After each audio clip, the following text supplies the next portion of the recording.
This episode is brought to you by Generate Solutions, your go-to AI experts specializing in empowering commercial real estate companies and environmental consulting firms. As AI is quickly transforming industries and enhancing efficiency, it is important you don't let your business fall behind. At Generate Solutions, we streamline workflows and automate tasks by creating custom AI agents tailored specifically to your business needs. Interested in taking your operations to the next level with AI? Email mfiorante@generatesolutions.com or find us directly on LinkedIn by clicking the link in the bio. On to our episode. Good evening and welcome to another edition of A Conversation with John Conenna. Tonight we go down the road that we've been down before, but this one becomes a road of being very critical here tonight because it's about a gentleman who, a great goaltender during my era in the mid-'60s, who played for the Detroit Red Wings, the Buffalo Sabres, the Washington Capitals, and it's none other than the legendary Crozier Crozier. And it's an honor to have on for the second time on my show, Kate Coll, his daughter. And Kate has been a hard-pushing advocate for her father, I would say over the last maybe 8 years to get him into the Hockey Hall of Fame, which he so richly deserves.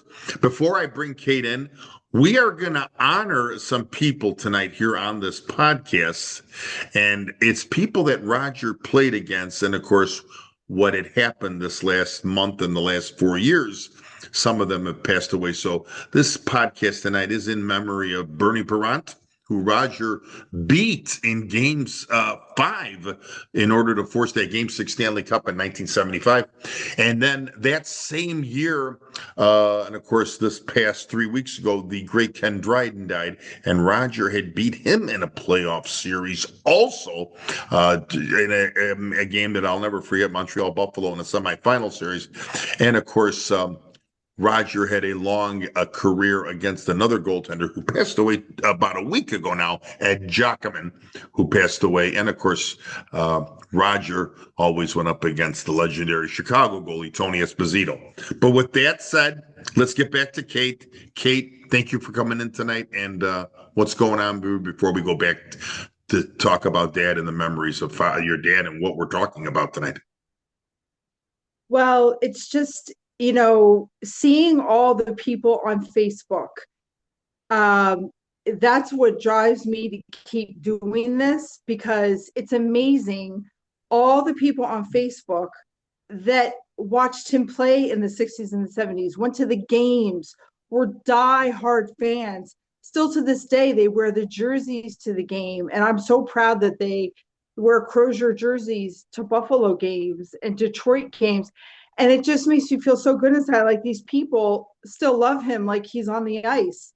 Right. And I don't want people to forget about him. He just did so much for hockey, and he built so many wonderful things for it to become what it is now. And it's totally different now than it was back then. But it was, it was all a building process, and they got bigger and greater, and everything just became more and more. He was dealing with it when everything was still growing from the roots, and he had minimal everything. And so he played so well with having hardly any protection, hardly anything compared to what they have now. And there's so many wonderful people on Facebook that say he so deserves to be in the Hockey Hall of Fame. Why isn't he in the Hockey Hall of Fame? And, it's just great. It's just a wonderful, thing to keep his memory going and not let people forget about him as a great builder of the game of hockey. Go ahead. No, go ahead. I will let you finish. I'm sorry. What's okay. I'm his biggest fan. He was so wonderful to me. I was like his sidekick growing up, and the things he showed me, the things he, just allowed me to go with him to, and there was no limits. He just exposed so many things to me out there in the world, and of course a lot of sports, because he just showed me, and I just fell in love with, basketball, hockey, baseball, everything, because he would take me to the games, and it was just such a great time growing up. And I just appreciated so much. I was 18 when he died, and I had done so much up to the age of 18. It just makes me still feel so good on the inside that I was able to do all of those things with him. I brought you back here. We had been, I think we're about maybe 2.5 years to the date since we last talked in this kind of a forum. But I brought you back because you brought up some good points here just in the first 2 minutes. The timing of this is becoming a little bit critical because, like you said, there are so many people out there that are my age in the mid 60s that saw him play. And that market of people now is, it's dwindling.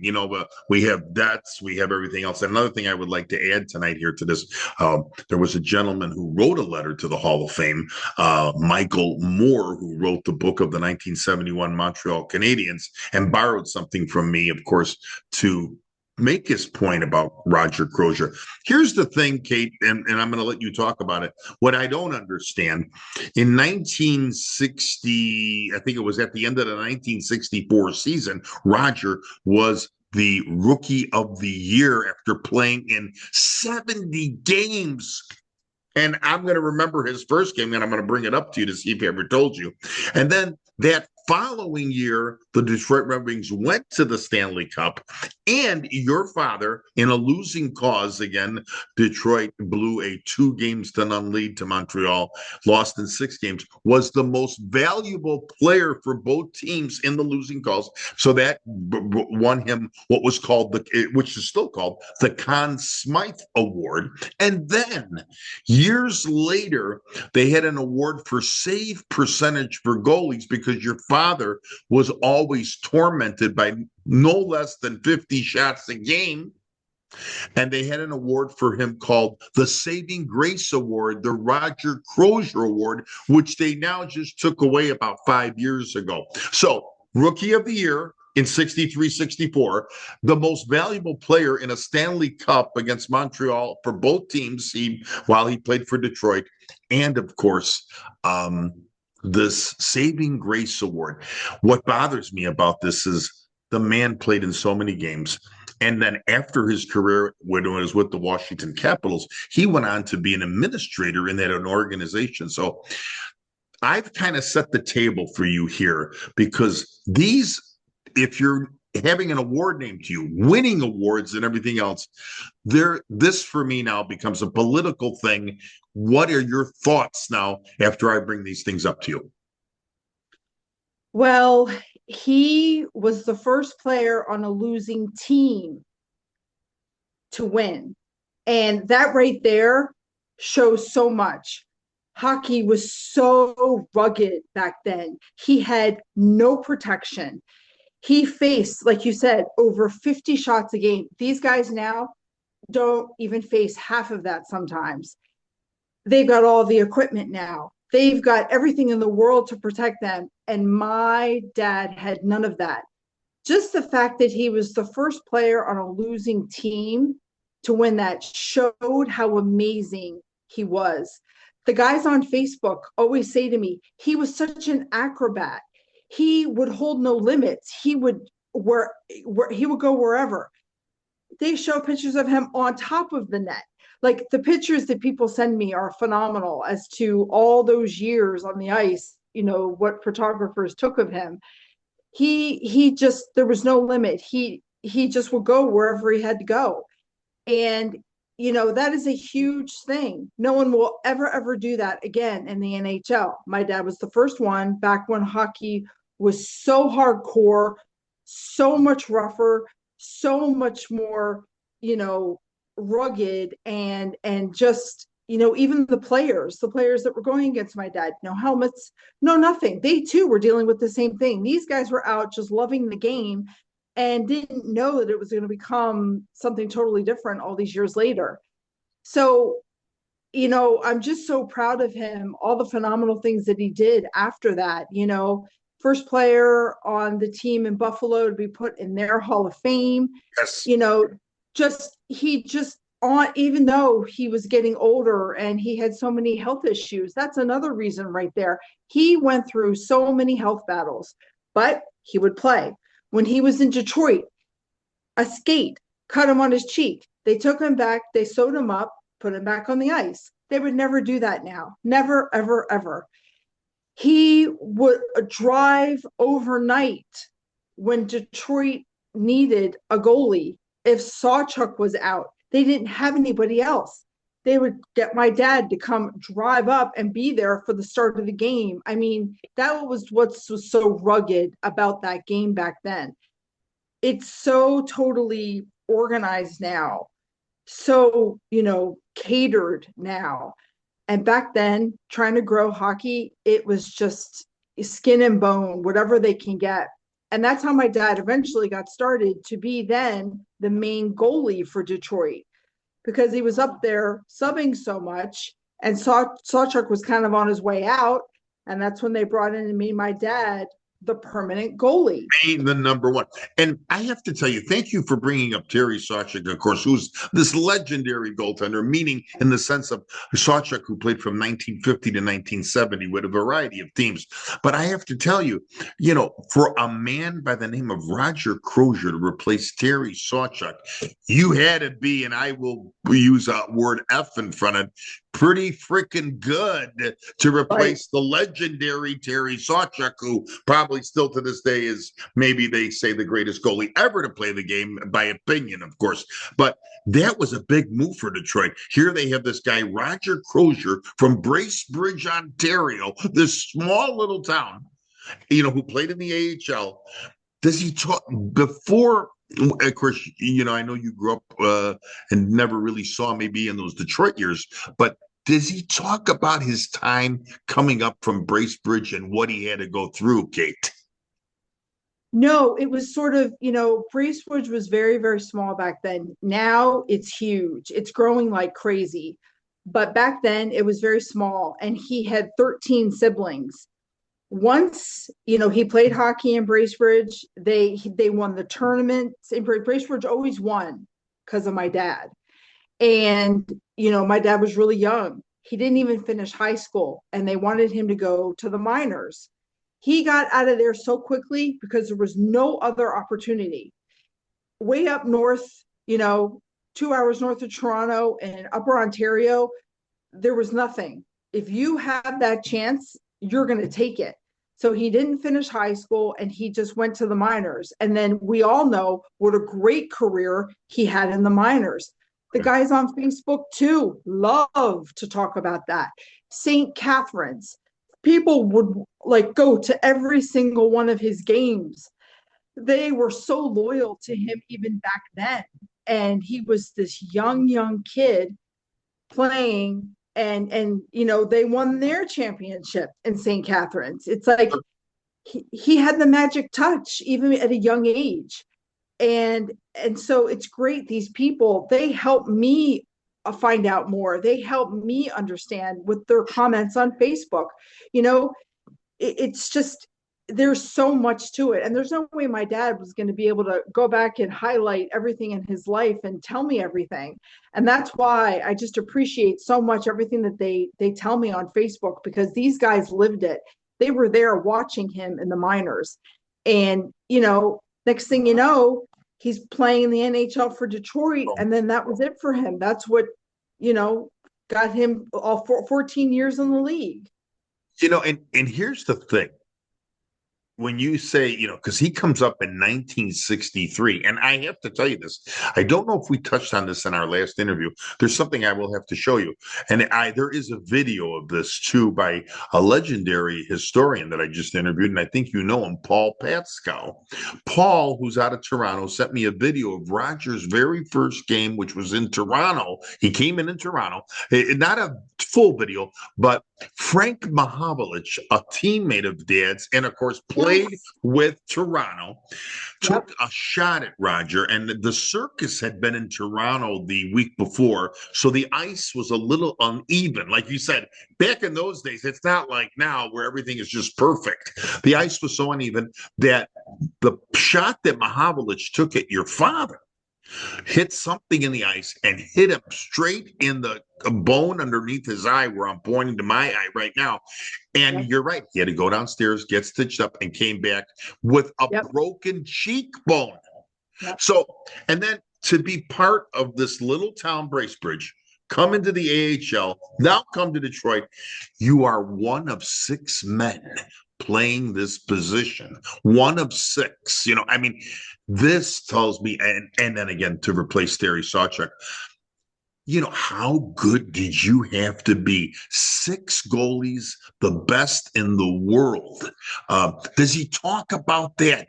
Even like when he was this young girl, maybe taking you to a Philadelphia Flyers game. Does he, because I know you guys were near Philadelphia where he worked. Yeah. Did he talk about this upbringing and what he had to go through? No, I mean, every summer, my sister and I and my mom would spend up there where he's from, in 2 hours north of Toronto in Muskoka. And so we would, I would see his family, my dad's family, I would see his mom. And that was the only time of the year that we would be able to be part of my dad's life. Sure. Except my dad worked all summer in his second career after hockey. So my dad would only come up there for a week of every summer. And so, that was such a special week, and it flew by, but we were up there the rest of the summer, and we kind of relived his life for when he was growing up.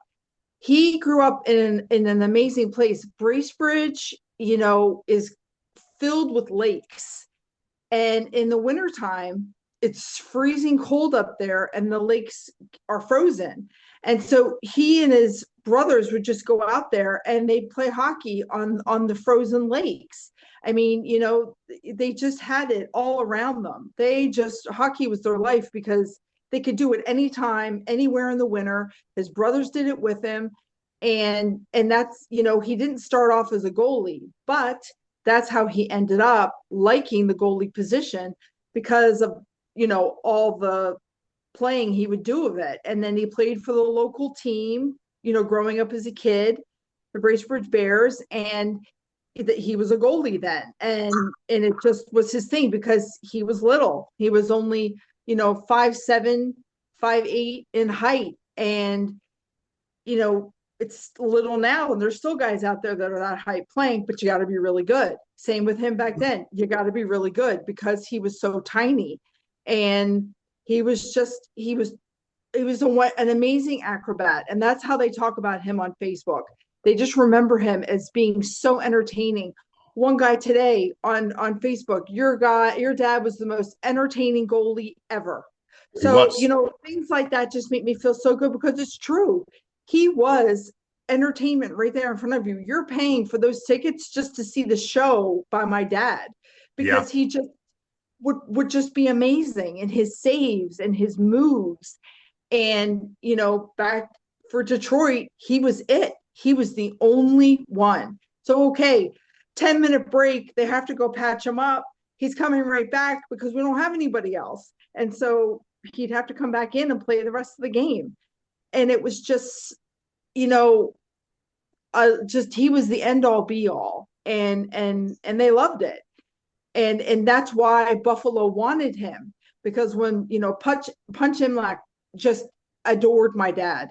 And I want to tell our audience that Punch Imlach took over the Buffalo Sabres as the expansion team in 1970 and was the general manager who loved your father. But go ahead. I'm sorry. Yeah, I just wanted to bring that up. Well, so like all of that time in Detroit, then there's this, expansion team opening in Buffalo, and they're like, we would love to get Roger to have that experience on our team. Brand new team, of course, I don't think they're going to do well because they're just starting out and they got to get all the players to work together. And they said, we need somebody who knows what they're doing. And so they got my dad right away.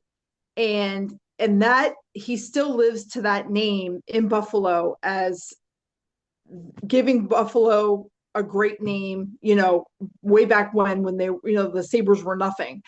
And that the Buffalo people still love him. They still praise him so much on Facebook. And that's what they said. He gave our team a name. he gave them life at the very beginning. And it was so, once again, 50 shots on goal. Then they would have, two goalies then hockey was improving, and they would have definitely two goalies.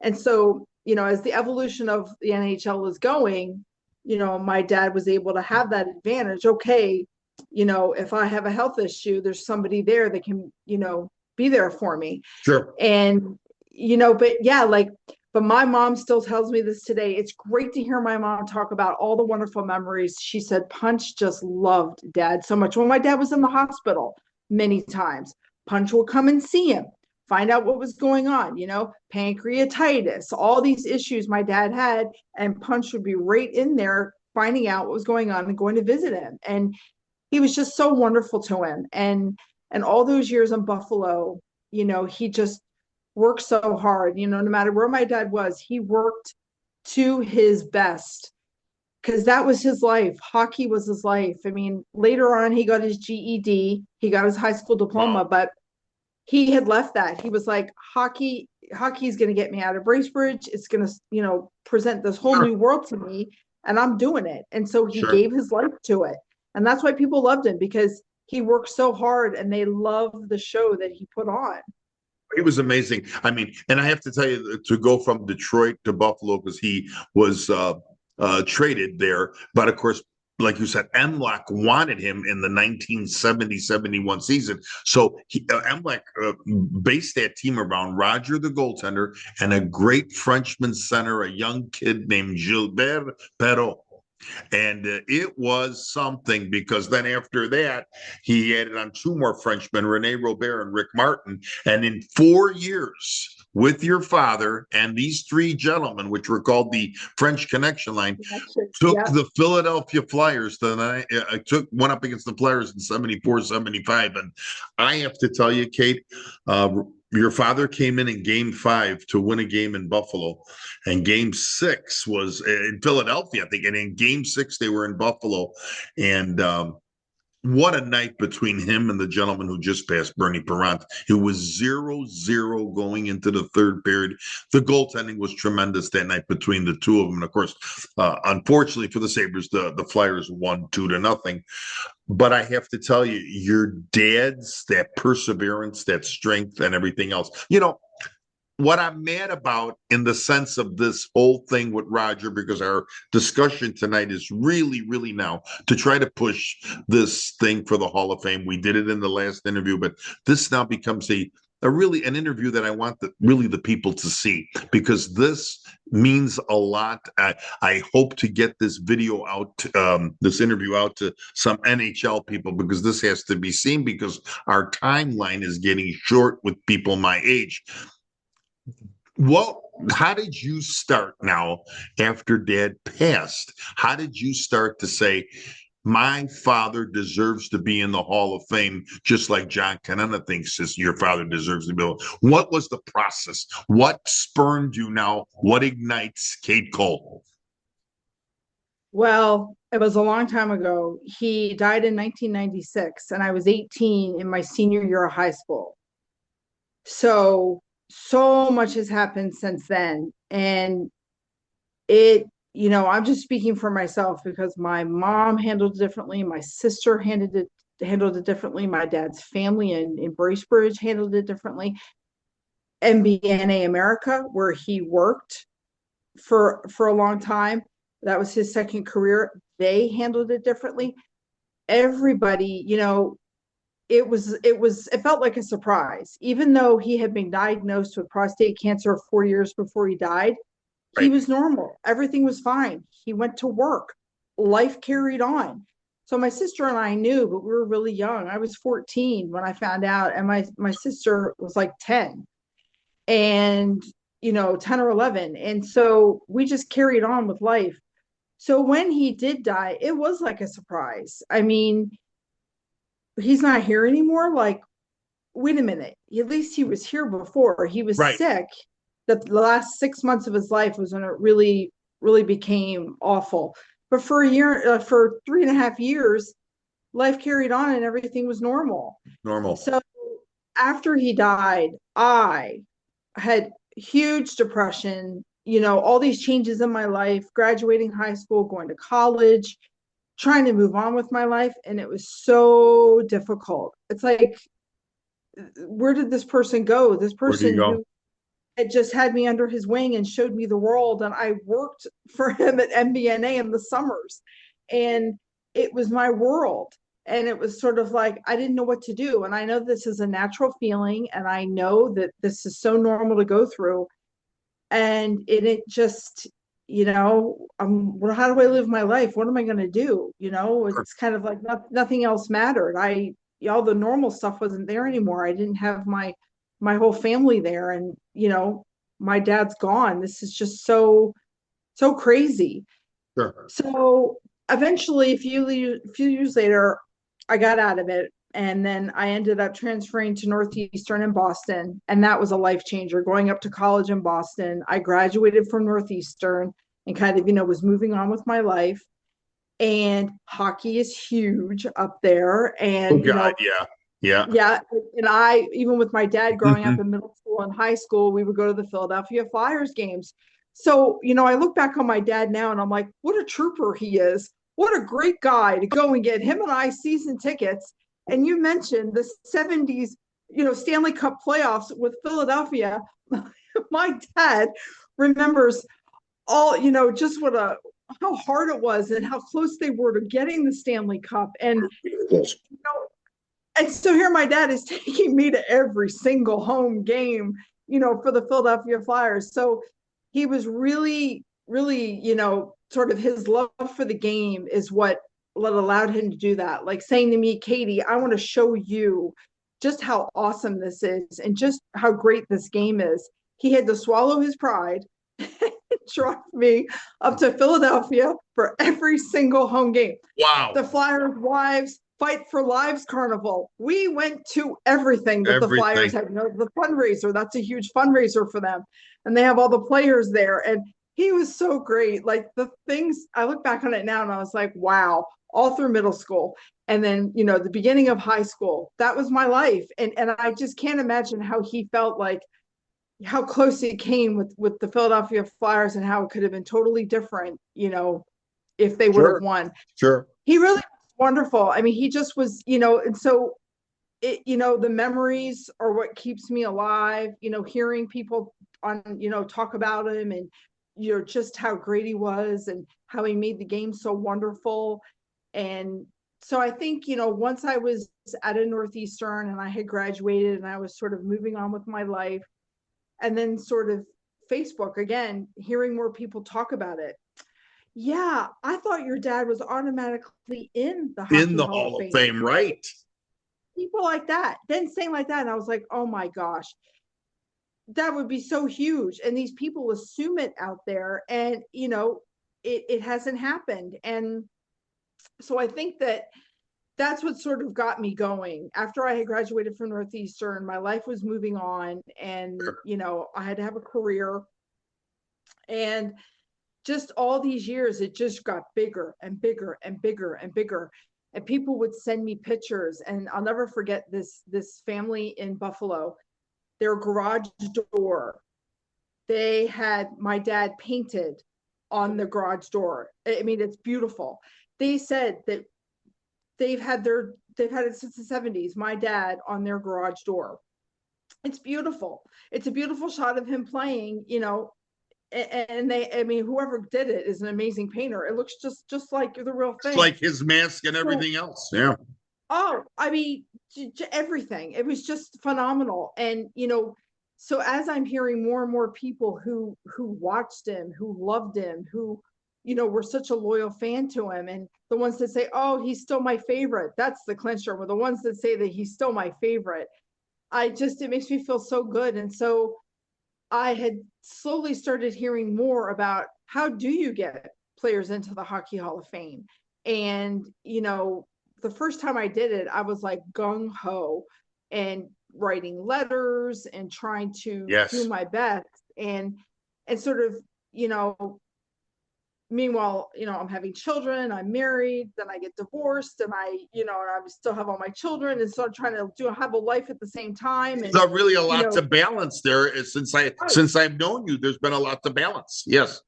exactly. And so, but that's still one of my main things, never, never forgetting the memory of my dad, trying to get him what he deserved, and trying to, make people realize that being the one of six goalies in the NHL at the beginning, he helped this sport grow so much.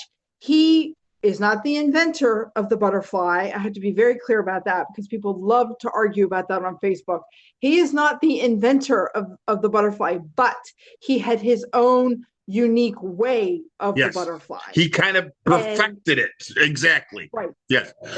And they love to talk about the other players that did it. And I'm like, yes, I know a lot of players do the butterfly, but my dad was known for that. His version of the butterfly that was beautiful, that worked so well for him.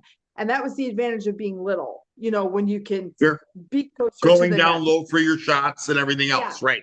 Right. Being closer to the ice. And so, there are benefits to being a smaller guy. So, I get a lot of negative things on Facebook, but then I get a lot more positive. And so, learning to deal with that is hard, ignoring the negative, and then just worrying about why I'm there on Facebook, talking about my dad. And it's great. It continues every day. And it's, I check my Facebook, and it's just people just Totally amazing. Some of the things because me and you follow a lot of the sites. Yeah. And it's just, he played a huge part in that sport. And, it's just, I know that he's been gone a long time, but there's things that he deserves. And, MBNA was that credit card company that hired him when he was finished with the Capitals. And they wanted him for his name. They said, we would love for you to sell our cards out there. They're a starting credit card company, and they wanted to get their name out there. So they hired my dad in sales. Okay, take your hockey success, take it out there and get people to get our cards, get people to buy our credit cards, let people know about us. And that's how he was given that opportunity with MBNA. And so later on, he was taken out of sales and he was given facilities, taking care of the buildings, designing the buildings, building the buildings. He was in charge of all of that. And they were all over the world. They were in Canada. They were just, my dad was helping this company grow. Once again, as he helped the NHL grow, he then was helping MBNA grow. They made statues of him. They named so many things after him.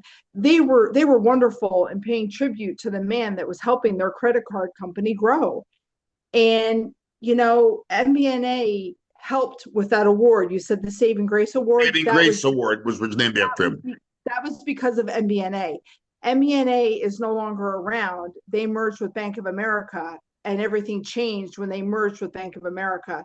But when MBNA, after Dad had died, MBNA made that a priority. And so they talked to the NHL and they made that award. And it was given out for those 7 years or so that you were saying. But then that's when the merger happened with Bank of America. And I only know that because after I graduated from Northeastern, I worked for MBNA in Boston. They had a small sales office up there. They were huge in Delaware, but they had a small sales office in Boston. And so I worked there after my graduation from Northeastern. And I was there. They told us to come early one morning, and we're like, why do we have to come in so early? There was the announcement that MBNA had merged with Bank of America, and Bank of America now owned it. So, this is where the changes come in, where, exactly. Right. Kate, I want to say something. I just want to say something in regards to Dad and you, or even your mom, or, of the 13 siblings, how many of the siblings are still alive of his family? Oh my gosh, I don't even know. I mean, do you keep in touch with any of them? Some of them. So my dad was really close with Uncle Greg. And I always knew Uncle Greg really well. Uncle Greg would come out to our cottage when my dad was up in Ontario at the cottage. we always would do stuff with Uncle Greg. He and my dad were like one and the same. The age difference was huge. My dad was the fourth born and Uncle Greg was the last born of the 14. But they looked so much alike. They both loved hockey. My mom tells me stories in Buffalo and how Uncle Greg would come help build stuff at the house. My mom and dad lived in Buffalo. My dad was playing, for the For the Sabres. Sabres, yeah. My Uncle Greg was kind of like my dad's sidekick. I mean, they did so many things together. I mean, they were really close. And I still talk to Uncle Greg. So he is definitely the one that I talk to the most out of all the siblings. Question for you in this whole process, because I know you've been really, running it hard. The last couple of years I know have been tough because some changes in your life. And this is why I reached out to you again so we can reconvene and get this, let's get this back on track because it's still alive and well in the sense of what people think about them. Have you ever, in all these years that have been doing, have you ever been reached out at all by the NHL? Has the NHL ever approached a Kate Coll and says, Kate, we are looking at this matter. We are reviewing this matter. We see your father, what he's done as a builder, as a player. We're reviewing. No one has ever reached out. Nope. Not to my mom either. And if anybody, they would reach out to my mom because she was part of it, in Buffalo and Washington. Sure. And yeah, nope. No, MBNA dealt with the NHL about the Saving Grace Award, but no. After that, Kate, anything from the early years of the Detroit Red Wings, because he was there from 63 to 70. Right. Anything from the Detroit Red Wings? Nope. No. And just correct me if I'm wrong. Is his jersey is also retired in Buffalo, correct?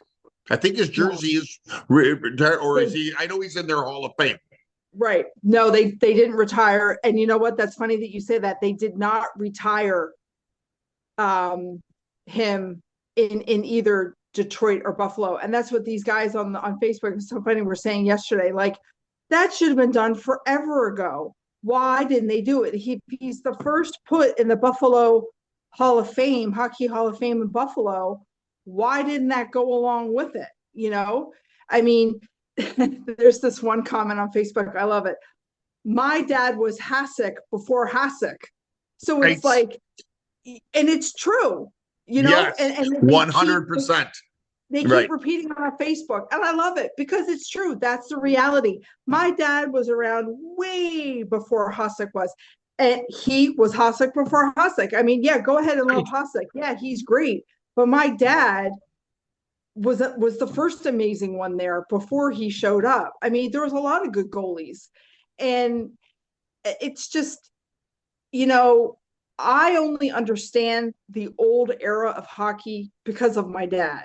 Your father. Many people my age have no idea. I mean, even in high school, even just in general, I would be the ones to tell them about the 60s and the 70s in hockey because, that was my life at home. I mean, I remember we lived in Pennsylvania, and in our basement, I mean, just closet after closet after closet of all of his stuff.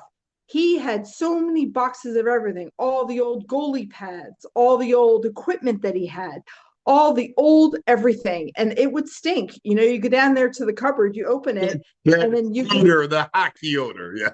Yeah. You go in these pads were ancient. Right. And you go into these big boxes, of course, as a middle schooler, you're so curious. You're like, oh my gosh, this stuff stinks. But look how neat all this is. And so in Pennsylvania growing up, that's what we had in our basement. There'd be my childhood stuff, my sister's childhood stuff in all these boxes. And then there'd be all dad's stuff. And so I just growing up, I love to let people I know and then, let them know. And then the parents would always be like, oh yeah, we totally remember. And then, the parents love doing that, like talk about all the memories of my dad as they were growing up. Do you still have any of his masks that he wore? Does anybody have those masks? No, I don't think so. From what I remember. Where do you think they could have wound up? Because I think he had two different versions. I don't You know, know. My like mom 4 years he had played without a mask. Then he had a mask, a mask that was, sufficient. and And then when he got to yeah. Buffalo, he made the better one, right? Well, you know what they told him? He didn't like the mask. He said it didn't give him what the sight he wanted to see. It didn't give him, he loved Right. it without the mask. But when he got to Buffalo, they said, you have to wear one. You can't pick. The rule now in the NHL is you have to wear it. Sorry, you can't say that you Right. don't want to wear the mask. Right. And now So, the shots are getting faster. These guys right, are getting stronger. And yeah, exactly. no, I remember that change exactly. I And he was like, it's gonna, hurt my game because right. he just loved the free view of everything. Sure. You know what? Before we came on, I want to tell our audience that we're visiting tonight with Kate Coll, the daughter of the legendary goaltender from the Detroit Red Wings, Buffalo Sabres, and a short period of time with the Washington Capitals. He also became an administrator there in Washington, helping Washington at one time get the legendary Scott Stevens, which was another thing that, without Rogers' help, Scott Stevens is not an NHL player, and Scott Stevens is not in the Hall of Fame. So the Washington Capitals should remember him also for that too. Before we came on, Kate had the jersey of her father when he played in Detroit, and I want her to hold it up. She has it. It was signed by him, but she just found it 2 weeks ago before this interview. Here it is. It's the famous number one that he wore in Detroit. And there you see to the left of the number one, it's signed, and that is his signature because I've seen it on many of things before. And that is the Detroit white jersey with the wing in the front. There it is. Kate, thank you for modeling this perfectly, but that was her father's jersey, and Kate does have that jersey that's signed by the legendary goaltender. Kate, a few minutes before I let you go, and then I'm show you, of course, a couple things that I have. What now is the ultimate thing now that you would like to be seen done, even from this interview tonight? And what is now this final stage? What is the push? I think the push now here again, because so many people, we need to get this out on social media because of all the people that we do see on social media, me and you. Now we all have to come to the forefront because this becomes imperative. What do you want to see in the coming weeks or after tonight? I just want the Hockey Hall of Fame to remember how much of a builder my dad was of the game, what he showed everyone, what he had to deal with, that only a few players had to deal with back then, his love of the game, the awards that he got, the first, player on a losing team to win the Conn Smythe Trophy, just all these, the beginning of things. Yes, other people did win it, being, on a losing team, but my dad started it. He was the first one to show that could be done, that you could be such an awesome goalie. And even though you didn't win, you are the star because you played your heart out so much more than everybody else did. And, you were the best one, and you didn't even win the Stanley Cup, and you're the best one. And that to me is so amazing that even back then in the 60s, that they had that train of thought that, oh my gosh, we can't give it to anybody else. Everybody will flip out because they saw what a show he put on, of the saves he made. Just, you can't get away from how wonderful he was at the game. He just gave it his all, and through all of his health issues, through everything, he went out and played. Even if he was hurt, they stitched him up and sent him back out. And that would never, ever, ever happen again. Now Never. that the way hockey is, they would be illegal for them to do that. Sure. So I want the Hockey Hall of Fame to look at the people they've put in the Hockey Hall of Fame and then look at my dad. My dad has done so much more for hockey than some of those players that have been put in the Hockey Hall of Fame. Yes. And, I want to keep my dad's memory alive he gave his world to hockey. That was his life, and that was going to be his life until he was done. And he played his heart out for 14 years, dealing with so many issues. Those health things, they would have you sit out and not play. Meanwhile, they're putting my dad in because they're desperate and they don't have anybody else. And they know how good he is. And my dad was good even when he was sick, even with pancreatitis, even with the injuries on the face and all of his teeth out. I mean, he didn't wear a mask at the beginning. He had no front teeth. And, he gave his life and paid the price, and he didn't even care that all those things happened. That's part of the game. I want to play this game. And so fine, all this other stuff is happening. Right. He would do anything they asked him to do. He would give whatever hockey needed. It took. And I just, even if he's not the player that meets the mark to be put in the Hockey Hall of Fame, he was the builder, and he helped that sport grow to what it is now. And I have been a huge fan from the very beginning, only because of him. And, it's a wonderful sport. I still love it to this day. And, the history of it is super, super important. He played with Gordie Howe in Detroit, and, he played with Frank Mahovlich. He played with these amazing, great players. Sure. who loved my dad, who thought that he was a huge part of the team. And, I just think that there are many ways that you can be put into the Hockey Hall of Fame. And I just think that, especially all the guys who used to go watch him play, you need to remember how he helped the game, his form of the butterfly and the saves that he made. And, just what a great guy he was. Beautiful. I'm going to ask you a question, and then we're going to talk about two things. I want you to know, too, this past summer, I don't know if you know this, another legendary player that played with Dad for 7 years, the great Alex Delvecchio, passed away. Yeah. He passed away, who was the line mate of Gordie Howe. So I wish Alex were alive, too, because I think Alex had fond memories of your father. What my question tonight, before I let you go, until you show you two things again, one you saw before and one I have. What, at your stage of your life right now, what does it mean to Kate Coll for your father to get in to the Hockey Hall of Fame? What you keep driving for this? I want this for him myself, because he was my first look at a goaltender ever when I was an amateur goalie. What does it mean to Kate Coll? I mean, even at this stage with your children, and of course you're going to have your future grandchildren one day, what does it mean to Kate Coll to get Roger in, your father?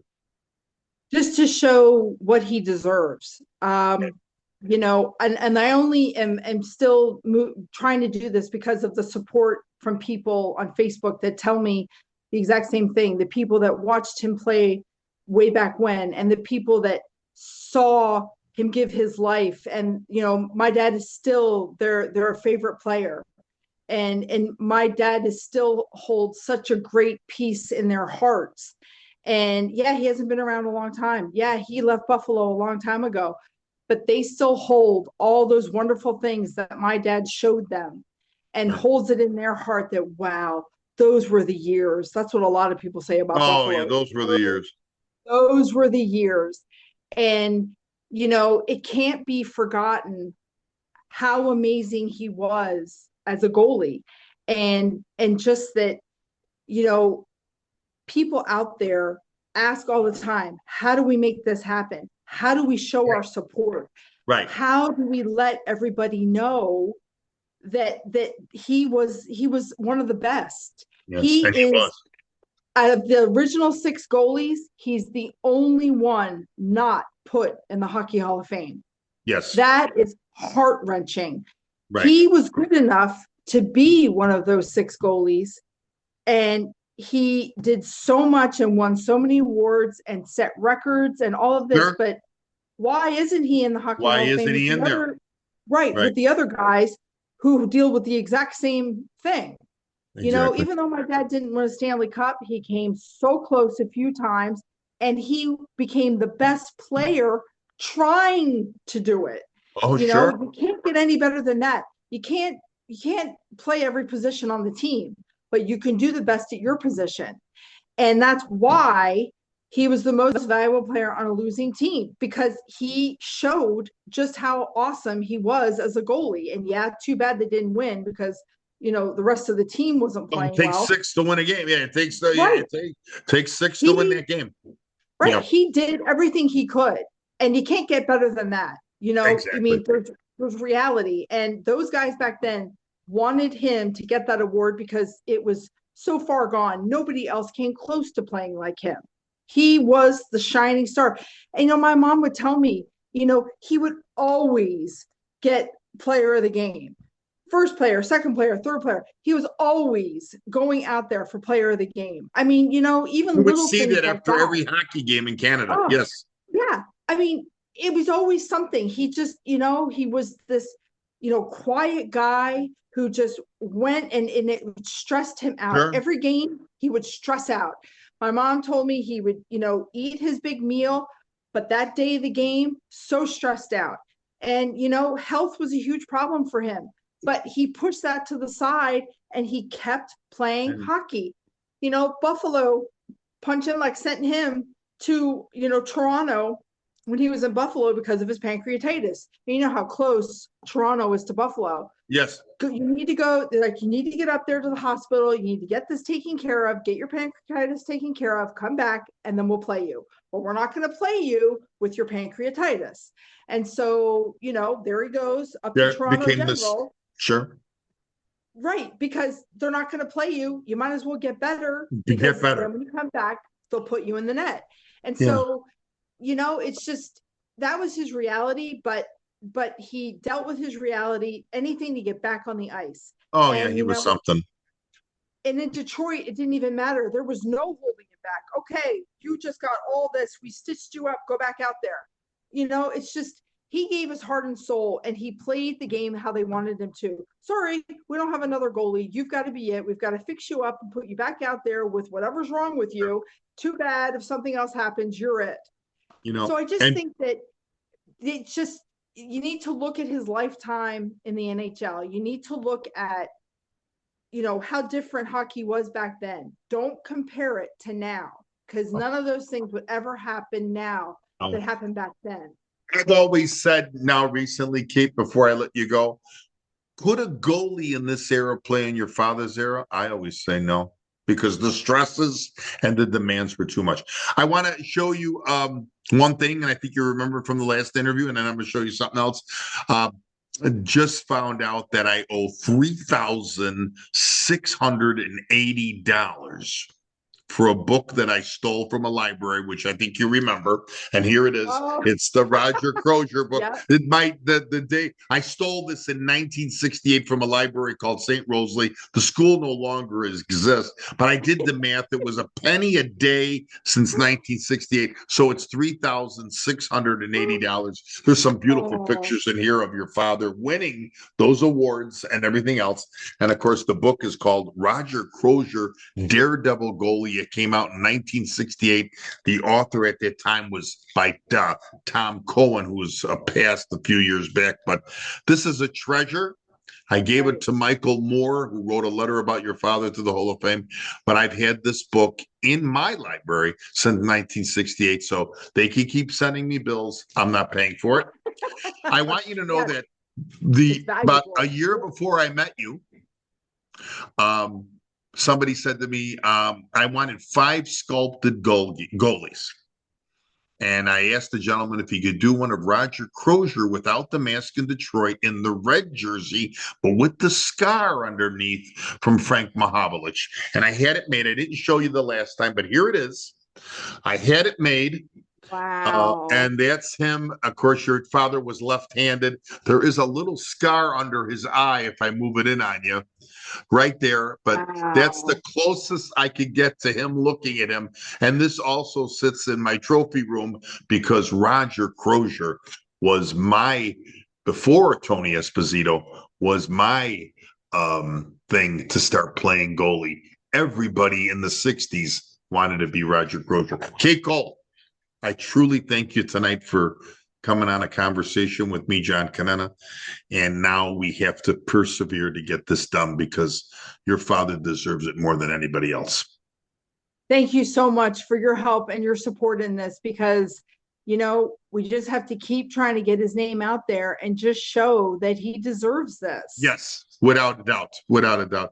Kate, I want to thank you. This will go out on YouTube and Spotify in about 2-3 days, but we are truly, I want people, and of course, hopefully this gets in the right hands of the NHL so we can see how we can get Roger Crozier at least for a nomination for that Hall of Fame. Good night, everyone. Thank you so much. Thank you, Kate.